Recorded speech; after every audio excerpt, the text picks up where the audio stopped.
बिस्मिल्लाहिर्रहमानिर्रहीम। फ़हीम महबूब आपसे मुखातब है। आज का जो हमारा टॉपिक है इसमें हमने ये देखना है कि नेक्जर एफ़ को फ़ाइल करने से पहले हमने क्या क्या चीज़ें चेक करनी हैं और किस तरीके से उसको मैच करना है, और अगर हम नहीं करेंगे तो उसके जो इम्पैक्ट हैं वो क्या आ सकते हैं। तो नेक्जर एफ़ बेसिकली एक पहले ब्रीफ सा इंट्रोडक्शन हम लेते हैं नेक्जर एफ़ का, कि नेक्जर एफ़ जो है वो जितने भी रजिस्टर्ड हैं, यानी कि जिन्होंने टैक्स रिटर्न फाइल करनी है, इंक्लूडिंग मैन्युफैक्चरर, एक्सपोर्टर और जो ट्रेडर हैं, उन सब ने फाइल करना है। तो ये जो एक कन्फ्यूजन है कि हमने फाइल करना है या नहीं करना, तो जो डिफरेंट स्टॉक स्टेटमेंट हैं, जैसे नेक्जर एच है वो एक्सपोर्टर से रिलेटेड है, या स्पेसिफिक इंडस्ट्री नेक्जर के है, इस तरीके से डिफरेंट जो कंडीशंस हैं वो भी अवेलेबल होंगी फर्दर ऑफ नेक्जर एफ। मतलब नेक्जर एफ जो है, अगर एक ट्रेडर है, डिस्ट्रीब्यूटर है, रिटेलर है, जिसके पास जो चीज़ें परचेज कर रहा है, वो सेल कर रहा है, उसने फाइल करना ही करना है। इसी तरीके से हर जितनी भी बिजनेस हैं वो सारे जो सेल टैक्स रिटर्न फाइल कर रहे हैं, चीज़ें परचेज करते हैं, मटेरियल परचेज करते हैं, बनाते हैं, सेल करते हैं, या फिनिश गुड परचेज करते हैं, बनाते हैं, सेल करते हैं। इसका मतलब ये हुआ कि नेक्जर एफ जो है सबसे रेलिवेंट है। तो अगर आप नेक्जर एफ के जो डिस्क्रिप्शन में अगर हम जाएँ, तो ये मैंने एक स्क्रीनशॉट अटैच किया है जो नेशनल सेल टैक्स रिटर्न से मैंने उठाया है। तो इसको अगर समझें तो इसने पहले क्या हुआ है कि जी परचेज की वैल्यू, फिर consumption, closing stock, sale tax और वैल्यू एडिशन। इसका मतलब ये हुआ कि ये जो इंफॉर्मेशन है हर उस टैक्स पेयर के लिए अवेलेबल है, या हर उस टैक्स पेयर ने फाइल करनी है जो जिसकी जो रिटर्न है वो नेशनल सेल टैक्स रिटर्न में फाइल हो रही है।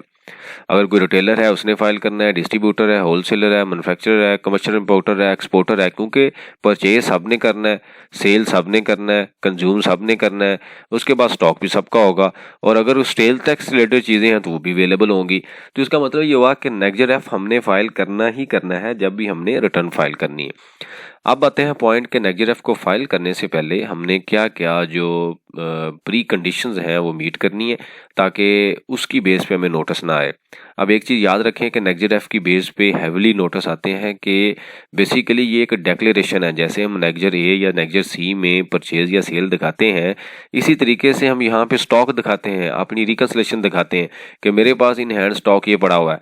लेकिन एक्चुअल में अगर अवेलेबल ना हो, या जब हम मैनुअल रिटर्न फाइल करें उस टाइम स्टॉक डिफरेंट हो, तो ये एक हैवी किस्म का नोटिस आता है कि जो आप डिक्लेयर कर रहे हैं और जो आप रिटर्न में जो इनकम टैक्स रिटर्न में डिक्लेयर कर रहे हैं, दोनों में डिफरेंसेस है। तो ये बेसिकली एक क्राइम है। इस वजह से हमने इसको देखना है कि फाइल करने से पहले हमने क्या क्या चीज़ें नोट करनी है।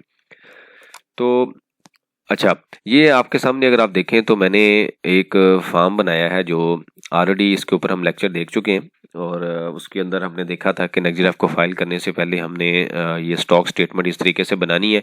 बड़ी सिंपल सी स्टॉक स्टेटमेंट है, कोई रॉकेट साइंस नहीं है। सिर्फ डाटे को हमने तरीके से ड्रा किया है। ओपनिंग स्टॉक आ रहा है मेरे पास, परचेज आ रही है, सेल रिटर्न आ रही है, उसके बाद डिसमेंटल या स्क्रैप, क्योंकि मैंने एडिशनल चीज़ें ऐड कर ली हैं कि अगर कोई मैन्युफैक्चरर है तो उसके पास स्क्रैप, जब प्रोडक्शन प्रोसेस में चीज़ें बनती हैं तो स्क्रैप भी होती हैं चीज़ें। अगर कोई ऐसे बिजनेस में आप इन्वॉल्व हैं जहाँ पे आप वारंटी देते हैं, तो वारंटी की जो क्लेम की आइटम होती हैं वो डिसमेंटल भी होती हैं। तो इस वजह से मैंने वो चीज़ें ऐड कर ली। अगर आपसे रेलिवेंट नहीं होगी तो ऑब्वियसली ये आप यहाँ पे ये कॉलम आपके लिए नहीं होगा। उसके बाद आता है सेल, फिर क्लोजिंग स्टॉक। अच्छा, ये जो चीज़ें हैं ये मैंने एक समरी बनाई है, इसके पीछे ऑब्वियसली एक डिटेल कैलकुलेशन अवेलेबल होगी आपके लिए। जब अगर आपका मॉडल वाइज आप स्टॉक मेंटेन करेंगे, क्वांटिटी में मेंटेन करेंगे, यानी कि जितने मॉडल हैं, प्रोडक्ट हैं, कैटेगरी हैं, वो सब कुछ मेंटेन करने के बाद हमने एक समरी बना ली कि जी ये हमारी समरी बनी है उन सारी चीज़ों को बनाने के बाद। अब उस टॉपिक पे मैं नहीं जा रहा, जो स्टूडेंट आर टॉपिक क्लासेस लेते हैं उनको इन चीज़ का आइडिया है, लेकिन मैं सिर्फ समरी पे आया हूँ कि सब कुछ करने के बाद हमने ये डाटा ड्रा कर लिया है। तो यहाँ पे मैंने क्या किया, ओपनिंग स्टॉक लिया, परचेज मैंने मेरी ड्यूरिंग द मंथ जो थी, उसके बाद मैंने क्या किया कि जो सेल रिटर्न है, उसके बाद स्क्रैप अगर हुआ है, उसके बाद आता है जी सोल्ड, यानी कि कंजम्पशन, ये बेसिकली सेल कंजम्पशन है। उसके बाद आता है क्लोजिंग स्टॉक। तो एक चीज़ याद रखें, बड़ी इंपॉर्टेंट है, इसको हम हाईलाइट कर लेते हैं यहाँ से। वो क्या है कि मैंने ये जो स्टॉक है, ये जो ओपनिंग स्टॉक है, ये मैंने उठाया लास्ट ईयर के जो सेल टैक्स रिटर्न, अभी हम देखेंगे भी सेल टैक्स रिटर्न पे जो नेक्जर एफ में बैलेंस आ रहा है, और एनुअल इनकम टैक्स रिटर्न जो मैंने फाइल की उसके अंदर जो बैलेंस आ रहा है। ठीक है, ये मैंने वहाँ से बैलेंस उठाया, वैल्यू भी मैंने वहाँ से उठा ली। ड्यूरिंग द मंथ मैंने जो परचेज की ये मेरी परचेज आ गई। अच्छा, इस परचेज को हमने रिकंसाइल भी किया है सेल टैक्स रिटर्न के साथ। ठीक है, यहाँ पे आप देखें तो मैंने एक समरी बना ली, मैंने एक समरी बनाई जिसमें मैंने कहा जी मेरी 4,14,000 रुपये की परचेज है और ये मेरा डाटा कहाँ पे अवेलेबल है, सेल टैक्स रिटर्न में। तो यहाँ पे भी मेरा जो सेल परचेज होगी वो 4,14,000 की मैच होगी। अगर फॉर एग्जांपल यहाँ पे 4 लाख हो और जो डिफरेंस होगा इन दोनों का, इसकी मेरे पास एक रिकंसलेशन होगी। किसी भी वजह से हो सकती है कि रिटर्न में मैंने एक्सेप्ट अभी अगले महीने किया है या कुछ भी रीज़न हो सकती है, पेंडिंग टू डिस्पैच है, स्टॉक रिटर्न है, कुछ भी हो सकता है। तो मेरी एक प्रॉपर रिकंसलेशन होनी चाहिए इस चीज़ की।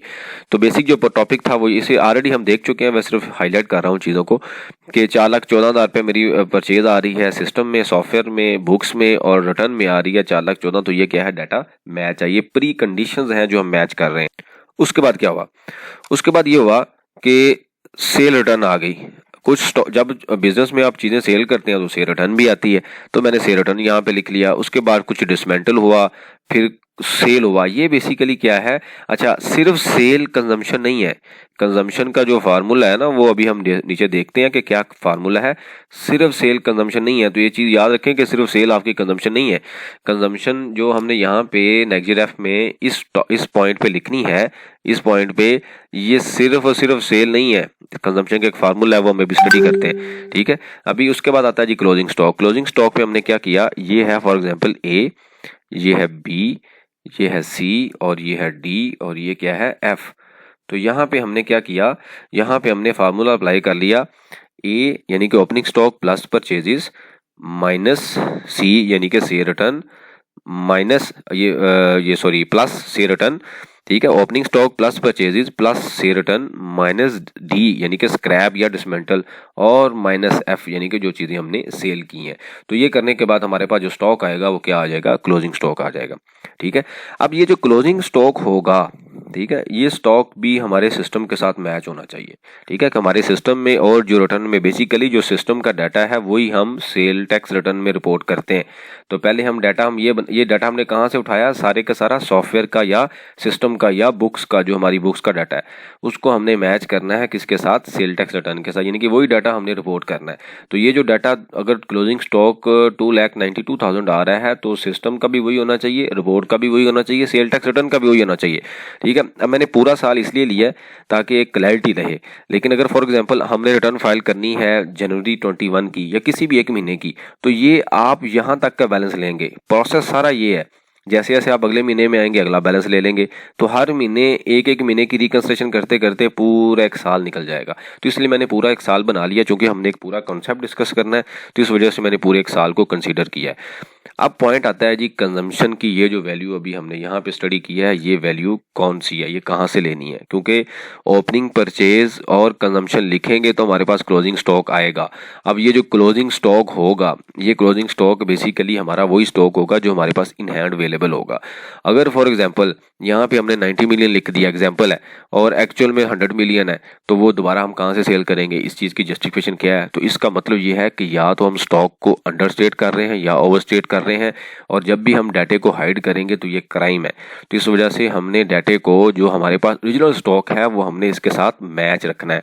ये बड़ी इंपॉर्टेंट चीज़ है। ठीक है, अब हम आते हैं कि कंजम्पशन में क्या आना है। तो कंजम्पशन में सबसे पहला पॉइंट, जो चीज़ आपने सेल की है, तो सेल वो नहीं है जो नेक्जर सी में आ रही है। ठीक है, नेक्जर सी में अगर हम यहाँ पे मैं छोटी सी आपको एग्जांपल दूं, तो होता क्या है कि आपने चीज़ कोई परचेज की, फॉर एग्जांपल परचेज की 100 रुपीज़ की, ठीक है, उसमें आपने प्रॉफिट ऐड किया 10 रुपीज़, और सेल आप कितने की कर रहे हैं, 110 रुपये की। तो ये वैल्यू कहाँ पे आएगी, नेक्जर, मैं सेल टैक्स को यहाँ पे डिस्कस नहीं कर रहा, सेल टैक्स भी आएगा। तो ये वैल्यू कहाँ पे आएगी, नेक्जर सी में। ये वैल्यू कहाँ पे आएगी, नेक्जर ए में। तो कंजम्पशन कौन सी होगी, कंजम्पशन हमेशा सेल से रेलिवेंट नहीं होगी, इस स्टॉक को बेसिकली हम कंज्यूम कर रहे हैं। तो कंजम्पशन हमारी कौन सी होगी, ये वाली, ये सेल नहीं होगी। कि मैं अगर कहूँ जी मैंने 100 की चीज़ ली और मेरी कंजम्पशन 10 है, ऐसे कैसे पॉसिबल है। 100 की चीज़ ली है, 110 सेल किया, तो ये प्रॉफिट है, ये जीपी है। तो जीपी कैसे कैलकुलेट होता है, sale minus cost of sale is equal to GP. तो ये सेल कितनी है, 110, कॉस्ट ऑफ सेल कितनी है, 100, तो जीपी कितना आ गया, 10। तो कंजम्पशन कौन सी हुई, 100।